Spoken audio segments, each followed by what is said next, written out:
you doing, everyone? Welcome back to another episode of the car and track combinations in Automobilista 2.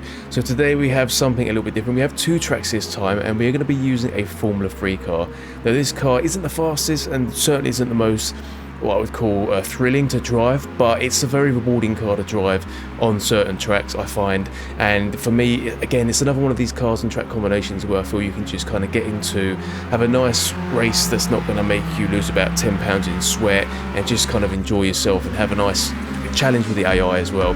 So what we're doing, we'll jump in now, we'll have a look at the car and the track, and then we'll get onto the circuit, and then after that we'll jump onto the second track and go for a spin as well. Right, let's do it. Okay, so on the menu, same as usual, single race, come down here, number of laps, as many as you want, of course. I set it at 5 o'clock this time in the evening, 5 times progression. This time we've got some sun and some heavy rubber. Now for the car, we've got the Dallara F309. I found this car super nice to drive, very rewarding, a little bit forgiving as well. You can kind of push it to the limit and kind of recover it quite nicely, I think. And comparing it to the F301, I just found the 309 was just a little bit more, I don't know, it's hard to explain, just a little bit more comfortable to drive. So choose this one, the Dallara F309. Again, choose whatever livery you like. I quite like the old Henson and Bedges type Formula 1 car look, so we'll go for that one. And for the track, we're going to go on the Laguna Seca 2020 circuit. Again, this is a renowned circuit. I'm not even going to give you any advice on how to drive around this because I'm not very good myself, and I'm sure a lot of you are fantastic at it. But we'll go here. You've got the old corkscrew as well, which is really nice in the Formula 3 car to take. It kind of feels very nice as you come down the hill. It feels very planted and it's very rewarding again. So yes, select this track, and what we'll do now, we'll jump into the race.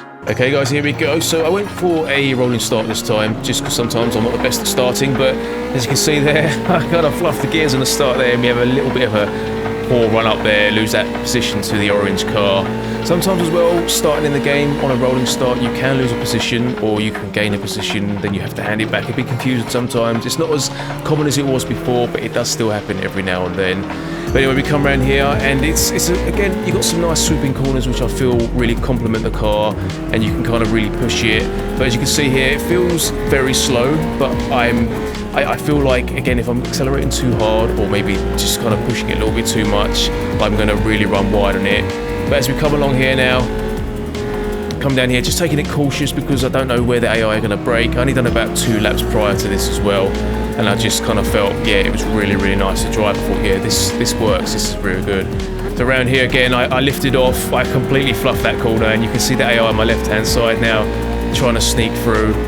But I do make some nice ground on the corkscrew here. Should have come a little bit wider, but I come down. Yeah, I feel so slow watching it back. It's really strange, but when you're driving, it's just super intense. Around here again, I could have probably put some more beans into the engine to get it going. But again, it's a nice swooping corners. Very nice. There you can see I fluffed it, come onto the sand there, and the cars are right behind me. I think the AI is on 110 again for this track, and the AI do kind of depend on what circuit you're on. So I found that you can vary the AI from anywhere, depending on your level, by about 10 points. So if you drive a 90, for instance, you can get up to 90 to 100 depending on your track. Or like I do sometimes, I'll go anywhere from 90 to 110 depending on where I am and the car that I'm in. But yes guys, this is the track, Laguna Seca. Give it a try. I think you'll like it. Again, it's a very kind of, you know, get home from work, want a little casual race, sit back, relax kind of thing, and yeah, it's just very rewarding, I thought. So what we'll do now, we'll jump into the next one, which will be for the next track. Let's do it. Okay, so back in the menu, everything as it was. We're going to choose a different track now, so same car, and then we'll go to here, circuit selection, and we're going to come down to, I believe it was Taruma. Yes, Taruma, but make sure you choose one with the chicane, because this is the chicane makes a huge difference, I feel, especially for the AI as well, which you will see, or you might have saw in some of the cinematics beforehand, where the AI kind of sometimes don't judge it very well. But yes, select this track and we'll jump in and do a lap round here, and I'll show you what it's like. Okay, so here we go again with another rolling start. I can't remember if I got a decent start. No, I didn't. Kind of fluff that one again, but managed to stay with the pack, so that's what matters. And round here as well, you can go flat out. It's just that I took a wider line and I had to lift off there.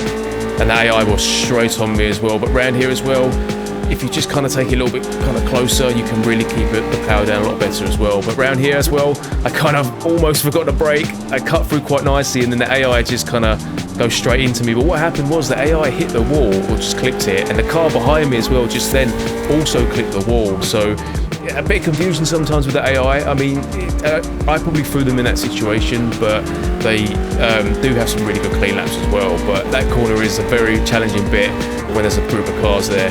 But as we come around here, nice and steady, brake, kind of like half braking around here, and then you can get on the power lock quicker than I did. Again, bit of a noob, but it just felt very nice. These swooping corners really complement the car very well. As we come around here again, nice swooping corner. Try not to downshift too early and kind of cause the back end to go out. As you come round onto the straight, and that's one whole lap. So although it feels short, again, it doesn't feel like a huge lap, loads of corners and stuff, but I just feel like if you want to kind of just come in, race, it's nice to do. It's very rewarding. That's kind of how I feel. So guys, give it a shot. Let me know what you think. Hope you enjoy it. And yeah, we'll keep some more coming. I'll try and get some more difficult ones coming along, ones that I'm really struggling with, and see if you guys can kind of do a better job of it. So as always, I will see you very soon. Thanks for watching. See you later. Bye bye.